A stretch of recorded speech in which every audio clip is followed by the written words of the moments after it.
to the win. Prey has been in the top 4 in Korean solo queue for the last several months. He's just been on fire, back in form. Wow. Ever since late in the summer season. He had a bit of a rough early summer season, but then he powered up all the way through the World Championship and beyond. Yeah, they did look really good in that World Championship until they met SKT. It's a theme, guys. It's a theme. Yeah. So Lysandra and Lulu banned out for the Tigers. Rise, the first ban on the CJ ENTUS side, and there is the GP. Twisted Fate banned by I think this Tigers. is, if you're worried about it being picked on the red side as a possible last pick, then you go ahead and get rid of that. And now we still have MF available. We still have Kindred available. Should CJ want to ban out one of those champions, Trundle, Alistair, there's the MF ban. All right. Will be a hover over Riven, which would be obviously a very surprising first pick, but that is just one of Seb's signature champions, and it will be Kalista, still heavily prioritized. We've seen Kalista first picks in 2 games so far this evening out of 3. Yeah. It's been strong. But that will mean a Fiora over to Untara and an early Thresh grab for Bubbling. But Peanut will get his hands on Kindred, and that is a very exciting champion for Kindred, or for Peanut to have. You can see him nodding in approval And right there. I like the takeaway of Alistar from Mad Life too. Obviously, Gorilla can play it wonderfully, but I think Mad Life right now, it's one of those champions you just don't want him to have. Well, speaking, I mean, he obviously is a legendary Thresh player too, so we'll True. see how he goes. Well, I suppose, yeah, they already picked the Thresh. Never mind, forget everything I just said. Whatever. We'll see. We haven't seen him play it in so far this season. I blame our cabin flame. You don't want flames inside your cabin very often. No, that sounds like a disaster in the wilderness. Very dangerous. Disaster in the Wilderness sounds like a Hallmark movie or something. A Hallmark movie? You know, it doesn't sound like one of those serious, you know, adventure survival films. It sounds more like, you know, a triumph of the human spirit kind of thing. You know. Usually Hallmark goes with more, you know, close to home tragedies where you don't actually have to have any kind of special effects, like overcoming the trials of cancer. You don't need special effects for living in a forest. You have to rent rooms in a hospital if you're going to do a movie about cancer. Boom. Well, Quinn is actually going to be our last pick here. And, well, we saw it come through from Fiora, against Fiora in our first series, and this time they will be directly taking it into the lane. Kuro on LeBlanc, straight into the Victor. So Smeb says, all right, Sassen, I'll just take this Quinn up into the top side and directly pit it against Untara's Fiora. We saw it work pretty well, honestly, against the Fiora that someday fielded in our last series. When it was one-on-one, I mean, no doubt Sassen was winning those duels, so it's going to be really interesting to see what Smeb can do on this pick. Now they really have to think about this AD carry pick. Probably, I would say Lucian, yeah. Lucian here because they're going to be able, Lucian's great in this particular context because with the culling you can poke very effectively, and they don't have a real tank. Basically they have, or Ashe, okay. I would say Lucian maybe a little bit better, but with the Ashe they do have pick potential against the very squishy champions that are on the ROX Tigers. They don't really have a tank beyond the duration of Gorilla's Alistair ultimate. So we're talking about fighting under a very short active ultimate from Gorilla. Otherwise, they're going to be purely effectively about creating picks with this composition and dueling very effectively. So the ROX Tigers putting a lot of faith in their one-on-one capabilities because the team fight coming through from CJ is going to be a lot stronger, much more crowd control and AoE, that's for sure. So, well, it seems like a way for the ROX Tigers to just sort of say, all right, we've got better players across the board. We've got the experience. We just want to fight some one-on-ones. And we want to really try to maximize having this new early game jungler and win this one fast. Yeah, and you know what? CJ picked themselves into this corner. They were the ones who showed both of their solo lanes on red side and allowed these counter picks to happen. So the ROX Tigers getting exactly what they want here. And It's going to be a skirmish-heavy game if the Tigers have it their way, and CJ is going to need to group or 4-1 split here, but even that's not really an option against the Quinn, so it's basically just about grouping right now, as the Fiora may be having some troubles in that top lane. It's going to be interesting, guys. ROX Tigers versus CJ ENTUS, game 1. Let's do it.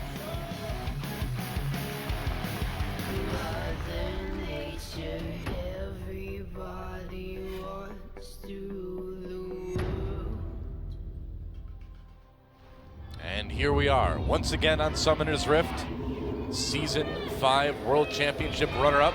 We're always on Summoner's Rift, Noah. We are. That's why I said once again. Once more. We've been here before. Unto the Rift. We've been coming here a lot over the years. Thousands of times, in fact. Yep. Thousands of times. Not an exaggeration, by the way. No, we have casted well over 1,000 games at this point. Oh yeah, I mean last year alone, I cast at least 450 games myself. Yeah. We casted a lot. Yeah. So this game is going to be interesting because it'll be cool to see where the ROX Tigers are at, you know, after getting some downtime after Worlds, and see if CJ can look, you know, really any better in their second match of the season now. They were smacked down pretty hard in game 1 by SKT, looked a little bit better in game number 2, and obviously a win over Tigers would be pretty great for them and their fans. Yeah, conservative level 1 warding here from CJ, and they are going to opt into this lane swap, which is what they want. They don't want the Quinn Fiora 1v1, and they aren't going to get sussed out because the Tigers did not go for an invade or any kind of deep warding, and they're not making a proactive switch right here. At least Quinn, as a ranged champion, will not be totally zoned out, but we'll see exactly how CJ play it. They are going to start with the Krugs, and they will see Quinn in the lane right now. Yeah, and I'm really curious to see what Peanut decides to do for the first few minutes here. Just how aggressive is this guy going to get? Well, it's tough to Peanut too, because in the late game, he just doesn't have a tank. So playing Kindred here means that he is going to have to be very impressive if they decide to team fight, or else he will just explode. Yep. And Kuro, oops, Prox's passive, taking a turret hit there, trying to do a bit more damage to Shy, and unfortunately, Sky. Oh. Shy's on the bench now. I know. It's gonna be tough seeing CJ S some other letter Y. It's been Shy for a long time, but now it's Sky. I like Untara though. I think Untara still showed that he has some teleport work to do in the mid and late game when he coordinates with his team, but his early game TPs were really good. I thought it was interesting that he was playing Maokai and that he was playing it pretty effectively in their last match. Certainly was much more on the ball in terms of lane teleports than Duke was against SK Telecom. And now we do see Smeb walking all the way across the map just to help out with his turrets, so not sticking around for a possible dive scenario. Yep, looks like it's going to be the fast push on opposite sides of the map again. We missed that. Oh yes, but it's back. Don't worry. You don't need to miss it anymore, Monty, because nearly everybody's doing it now. Again. And time to buff turrets. And then we will see the swap back into the opposite lanes, and then the same thing happen on the other side of the map. And then, are you ready for it, Noah? I'm ready. Bring it on. Everyone's just going to group in the mid lane. Oh yeah. 15 minutes. ARAM time. It is the ARAM zone. You've entered the ARAM zone. I never want to enter the ARAM zone, Noah. I enter it occasionally. It's pretty fun. Is it fun on Summoner's Rift? Nope, but it's fun. It's fun in ARAM on the Murder Bridge. Just checking if you liked it in Summoner's Rift in the middle of your normal League of Legends game. The problem is that they don't fight. No, they don't. They don't fight at all. They dance back and forth and clear minion waves periodically. Yep. It's not very exciting. Oh boy, here we go. AD carry and support swapping back over to the other side of the map while the top laners and then clear out the wave, and then they push and kill the turret, and then everyone walks into the mid lane. That's great. That's awesome. So while that happens in the next 5 minutes or so, We can talk about whatever we want. yeah, Because I have a crystal ball and I already told you the future. he does. Monty is literally holding a crystal ball in his hand right now. He just told me that my bicycle is in the basement of the Alamo too. Action? Nope.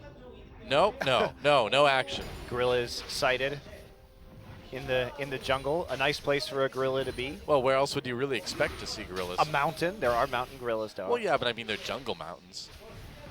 Touche. I rest my case. I mean, if it's a giant gorilla, maybe once in a while on top of the Empire State Building, I guess. But oh. Peanut tried to find Utara, but he didn't find anything. And now both junglers joining their duo lanes. Yeah. Kindred, Peanut has his sights set on the Raptor camp. I get this though. Doesn't have a lot of mid support right now. He has to be careful that Victor moves out. But they do. He'll get it. No, they don't ward actually the Raptors, so there won't be a steal. That's a nice Kindred stack from Peanut. We may have a bit of a gank going on here. Sky in some trouble, takes a big chunk out of Kuro. There's a gravity storm going down. Peanut should get it. First blood over to the Tigers, and Kuro gets out with 6 health. Are you kidding me? And Smeb meets up with Untara in the mid lane, so they don't have any recourse on that gank, so Peanut just walks straight through the ward, sees it with the Raptor buff, but goes after it anyway, and Smeb in the right position. Now it is time for the great trading of the turrets. Well, a little bit different, though, this time. A little bit of damage done to the mid turret at least, and that kill is really going to get the Tigers off to a nice start. Peanut already showing that he is the aggressive jungler that we thought he would be, or that we know he already is, I guess you could say. And that really should have been predicted, because they should have known that Peanut was in that top side just with his AD carry on the strong side of the map, and they knew that the Kindred mark was on that camp, so Sky misplaying that situation, not judging properly, and he walked forward trying to get that aggressive trade with Kuro, but if Kuro's tangling with you under those particular circumstances, and you see the Kindred mark there, you probably know where Kindred's going to be. You can make a pretty good guess anyway. But he didn't. And therefore, first blood going over to the ROX Tigers. And now that both of the tier 1 turrets in top and bottom are done, we're going to just see a lot of farming. Yes, the minion wave pushing and then walking into mid lane and hoping to get some chip damage down. Yeah. Will be the name of the game. Now, if Kuro had landed those Gorilla's chains, in there, being annoying at the blue buff. Why not, you know? Oh, Peanut coming in. He wants to take this. Can he smite it away? He cannot. Bubbling got it in the end. Peanut deciding not to use his smite right there. And it said may attempt to do this dragon. That is an objective currently available that is typically taken earlier in the lane swap by the team that ends up on the bottom side as they kill that tower and then transition. But what happened in the mid lane did stall that out a little bit. So Prey will just shove this gigantic minion wave straight into the enemy turrets. Yep, try to deny as much of that for Untara as he can, try to make it just tougher to see us. But the same thing is happening over in the other side of the map. Uh-oh. Rose being annoying again. At his own blue buff, though. Yeah.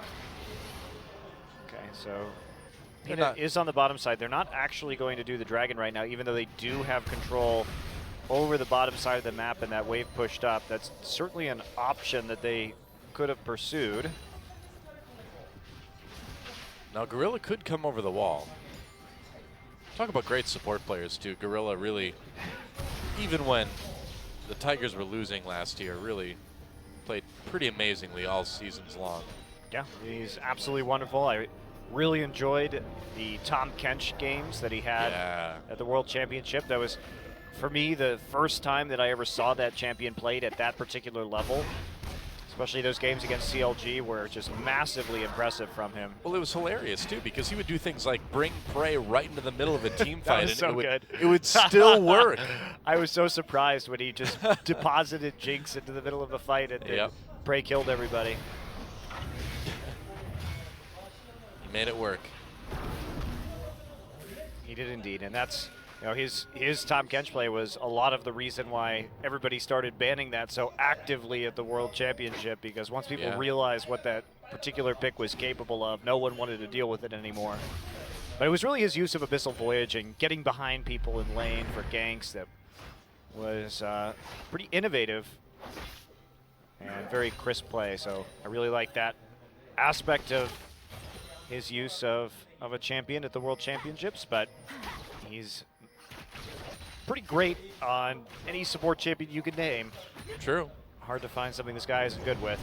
Well, Dragon will be started by CJ now that they have the pressure down towards the bottom side of the map, but they're just going to get it. So the ROX Tigers really did have an opportunity. Instead, they're opting to go for the Rift Herald, which can be more valuable in this particular situation to break off the stalemate in the mid lane and take that mid turret, which is definitely a more important objective. Well, let's see who they give this buff to as they kill off the Rift Squatter. Wonder who's going to end up with that. They can give it to Quinn, too, to split push. Yeah. It will be Smeb who takes that. Does have to recall. Large amount of damage coming through. Peanut grabs the Rift Scuttler and another stack for Kindred on his way out. Yep. CJ just pushing that bottom lane now. Ooh, more dueling in the mid lane, but no kills, of course. Naturally, especially with Sky going for that Negatron cloak. Yeah. Madlife is here. Oh, grab onto Kuro. Gorilla is there as well. Madlife might be in trouble. That's a lot of damage coming in from Kuro. And wow, a lot of damage in response from Sky. CJ may be able to turn this one around as Untara gets into the back lines. Gorilla pulled out with that Fate's Call.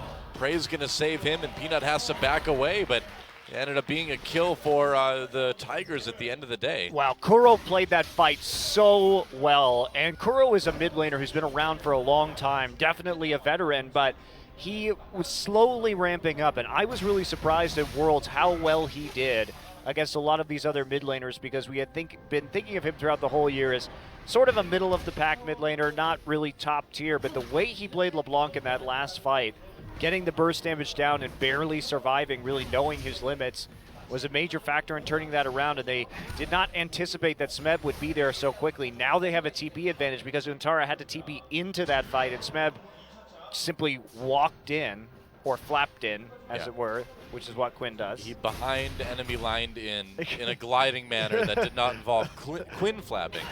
Maybe Valor flapped a little bit, but not Quinn. Twitter confirms. That Quinn flaps, I agree. No. The opposite, in fact. No, I'm sorry. You're totally wrong. No. I question your ability to read Twitter. I question your ability to determine if people are flapping their arms or not. Oh. Another chunk of damage onto Sky. You know, it was dangerous for a moment in that last fight, though, as Untara got into the back lines, and you had to wonder if maybe CJ was pretty close. But no. Picking up a kill or two. Kallista's ultimate is pretty good. Yeah, it is. As you might be aware. Blue Steel right there. So is Kindred's. Yeah, so is Kindred's. Blue Steel right there. Prey going to grab it. Not really too useful on him. Smeb still playing this matchup pretty conservatively. Not wanting to try test the waters of that 1v1 quite yet. And all right, well, Gorilla flash into the turret, gets stuck into the gravity field. Has to be pulled out by that Fate's Call. Whoops. Oh, Gorilla. It's basically a zero risk on that play, right? You might as well just keep trying to go in and see if you can pick up a kill or get some follow-up damage, because I suppose you get ripped out. There's not too much of a downside, although, you know, Prey's still working on his first major item completion right now. It has taken, strangely enough, boots of swiftness to start off this game, so he's just trying to get around the map as fast as he possibly can right now without completing an item, but he doesn't have a whole lot of wave clear at this juncture before he gets the Hurricane. Yeah, that is interesting. I mean, I suppose. Hello. Oh, teleport coming in. They're going to try to catch Kramer, and it looks like they've got a pretty good angle on that right now. Lantern, oh, knocks him out of the Lantern.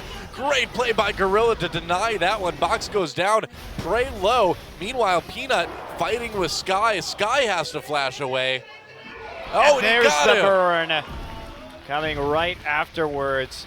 So slowly taking him out, and that was a great interception by Peanut, just trying to get in Victor's face as he was attempting to help his teammate. Really good setup and a prediction by Gorilla, just headbutting him out of the lantern after it had been grabbed by Kramer. Yeah, I mean, it's plays like that that really make you go, wow, Gorilla is Well, he absorbed amazing. the arrow, immediately popped his ultimate to clear the CC, Yep. walked in, waited until the precise right moment to bounce him away from that lantern pole while getting rid of the lantern, because you don't want a situation where you punt him too early and the lantern's still waiting there to be taken, possibly. Yeah. It's about as perfect as it could get. Well, that was an MVP play to me. Up, Curl's going to get grabbed, but Mad Life, the one in trouble, he flays, but he's still not going to survive it. Peanut with another kill. And the Tigers starting to run away with this one a little bit. Yeah, 5-0 now, 4,000 the gold lead at 15 minutes, and they've built this off of just being better at farming. We see the lead developing from Smeb right now, and those kills, maybe even in turrets, but they're just playing the map better, they're getting to the minion waves better, and they're picking up the kills where they can. I mean, they're better at farming, but they're also winning in, you know, what I think they've designed this comp to win with is just skirmishing, right? Yep. I mean, they're finding those little fights, and they're getting those kills. And what are you going to do if you're this Fiora at this point? Smeb is very fast with his Swifties and his Yomu's Ghostblade. He's able to zip around the map, especially with his ultimate, and you're not getting away from him if you're Untara. There we go. Smeb will be the beneficiary of the Rift Herald buff, and back to split pushing.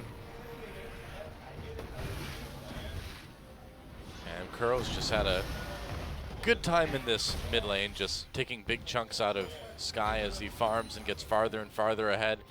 I mean, we're just seeing straight up the Tigers outplaying CJ in every position right now. Yep, and they're keep on moving Quinn to the place where Kramer is overextending. Yep. So they want to make another play right here. Smeb hiding in the brush. There are a lot of very good wards for CJ, though, defensively. And hello, Hawkshot's going to see Gorilla, but Smeb will be caught in the vision of the ward instead. He clears out the Rift Scuttler and then goes for the first dragon of the game for the ROX Tigers. Yep, not much to oppose him unless CJ wants to get really aggressive here. They may, but no, the Tigers are going to secure that one immediately. Gorilla heading back towards lane. Kramer and Mad Life get out of there as fast as they can, though. Yeah, they tried to get a catch right there, leaving Peanut behind to finish off the dragon, moving before even Bray could rend and finish off the dragon. That's how fast they wanted to move onto Kramer, but Mad Life is there waiting with the lantern. You can't blame them. It's not going to take too many more kills on some of these carries for them to kind of get themselves a little bit out of reach of CJ's ability to come back and win some fights. Yeah, and interestingly, we're seeing Peanut with a Skirmisher Saber, which is an item that we haven't actually seen much in Korea this season, but it did allow him to do some fancy dueling with Victor. And if you're going to be dealing with those 1v1s and you are going to get quite a bit ahead, then might as well go for that item because you're confident you can 1v1 nearly anybody in the game at this point with Kindred. Yeah. And having a jungler that can just 1v1 anybody at 18 minutes is pretty good. Yeah, well, he's way up there. It's only one level back on the enemy top laner, so Yep. he has a lot of options. Arrow comes through. Kuro flashes out of the way, though. That was kind of a Hail Mary, but well, it got ready. a flash out that Kuro's W was down, so. Yeah. I mean, it's true, but I suppose it does have a low cooldown. Yeah, it's Lowish. lowish. Lower than a lot of other alts. But what it does do is it allows ROX just to continue to play with these minion waves, get a little damage here and a little damage there onto these turrets, throw some eagles at the minion wave. Yep, and that's going to be mid-turret for the Tigers, too. It's a slow but steady dismantling of CJ ENTUS right now. Tigers running the zoo composition. They have eagles and cows. Yeah, Wolf. and lambs, Wolf. wolves, Yeah. yeah, and magicians. Just bringing out the menagerie. Yeah, undead ghosts. You know. Is that what Callista is? Yeah, she's a ghost, She's man. a ghost? Pretty sure. I read the lore once. She's a ghost. She's a vengeful ghost that comes back to bring you justice in the form of a spear through the middle of you.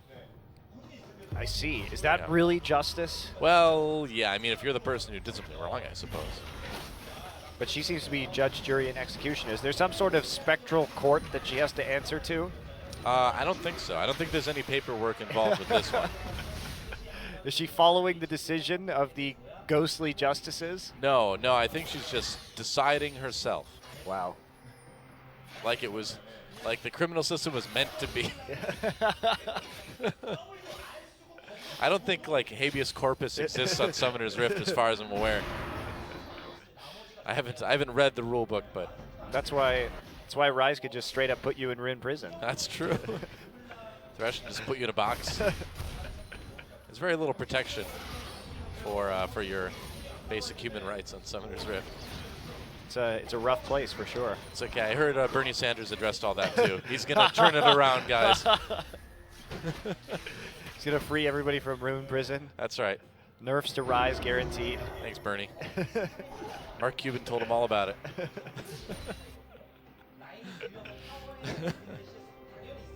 Man, what do you say him at this point? CJ is just outplayed, outclassed. And Peanut, Nutara tries to ult him, but Kuro's right there to turn it around. Gorilla from the side. There's a flash from Peanut to try to turn it, or to try to finish him off. Gorilla in a little bit of trouble now, but here comes Smeb. Smeb's got plenty of damage. Not as much with that exhaust. But in the end, CJ has to burn pretty much everything they've got just to get out of that. And that's going to let the Tigers just go over and probably kill a turret. Yeah, take out the jungle, bubbling. Kill Bubbling. Yeah, you can do that. Kill Bubbling, sure. Kill Smeb. No, you can't kill Smeb because of Lamb's Respite. You can kill Mad Life, though. Kuro gets a kill there.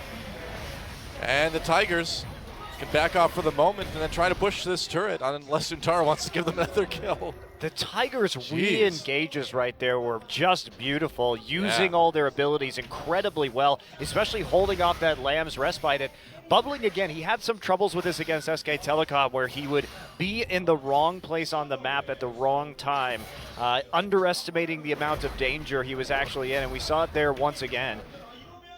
As we start to look at this fight, and Smeb, Bubbling right there, thinks he can go farm wolves. You cannot. There is a Quinn with a red buff right there, Bubbling, and you just get exploded by the sigil. Meanwhile, they think they have Smeb, so they commit to him, but there is a Lamb's Respite, and that is just too much to handle. Everyone heals up and backs right up. Now, Antara tries to dash forward and immediately gets chunked to 50% HP. I just don't know why. If you're Bubbling, you would go back into the jungle where you have no vision, and you know they're there. You just lost a fight to them. Why would you be going in there? Got to farm the wolves, man. No, you don't. You don't need to farm the wolves at that point. You need to go back and get your health back. That ended up costing CJ 2 more kills. Yeah, they're falling really far behind. And the threat from the Tigers of a Baron is incredibly high. They have Callista, Kindred, and Quinn. Yep. Oh, teleport. Smeb coming in. Oh, tries to find Untara. There he is. Aha! Oh. No, doesn't quite get him. Got reposted a bit. Reposted? Reposted. Reddit hates those, I've heard. And the Tigers in position to take what would be their second dragon of the game. Repost alert. Repost alert indeed. Scumbag reposters. Yep. Clearly Fiora's not OP. Well, the jungle, the rift, everything belongs to the Tigers right now. Smeb with a lot of damage. Whoa, goodbye. Sky just evaporates. No ozone layer protecting that Sky. It's just gone. Man. Just call Kuro CFCs. Yeah, that was really a metaphor for what could happen to our planet, you know? Watch out. He doesn't really evaporate, does he? He's not turning from a liquid state into a gaseous state. He just kind of explodes. He sublimates. Is that, no. What's the... Combusts. There is a word for a solid state into a gaseous state, but it's been like 15 years since I took a chemistry class. Wouldn't that just be vaporized? No, there's a different word for it. Oh, but I mean, vaporized would apply too if you're turned instantly into a vapor. That's true. Yeah, there you go. Caw-caw! I don't flap. I clearly see her flapping. Look, she's flapping. The bird is flapping. She's flapping right there. Quinn is not flapping, no. See, it wasn't flapping. Untara, there's no hiding from Quinn. What? You think this is a challenge? It's not. Just the speed of Quinn with the since we have home guards now naturally as part of the game itself in the later stages, the speed at which Quinn can exit the base is just extraordinary. Goodbye. Like a jet engine. Well, I think people are going to need to really start rethinking their Fiora picks going forward. Arrow onto Peanut. Pops his ultimate right away, just in case. Unless you're someday, apparently. Well, yeah, I suppose. But in general, I've got a feeling this Quinn is a pretty decent counter. And we saw it take shape even against Someday, but it did work against Someday. Even when they were winning, he was still dying in those 1v1s really quickly. Yeah, unfortunately, the other 4 members of KT were outplaying the other 4 members of Spenu, so it didn't work in that regard. But yes, in the pure 1v1, it was quite strong, and Smeb having a very good game on this pick. And it's nice to see that there is an option for a Fiora counter pick here, because she has seemed a little bit oppressive in the early part of the season. Well, Peanut finds Sky, but takes a lot of damage himself as well. No ult at the moment. He has to be careful until Prey gets there. Nice Fate's call, keeping Bubbling locked up, and that's another kill for the Coup Tigers. And they just keep skirmishing. Every time that CJ tries to fight, they're intercepted by some member of the Tigers and taken down in these very small little team fights. Bursted very quickly, and they're playing. This composition is really hard to play from the Tigers, because you make one mistake and you can just die. But they're not making it. They're not getting hit by Mad Life's hooks. They're not getting picked off. Whoa. And instead, that's happening. It's got to be so frustrating too for CJ as well, because you think you find someone in a caught out, and then 2 other members of the team show up.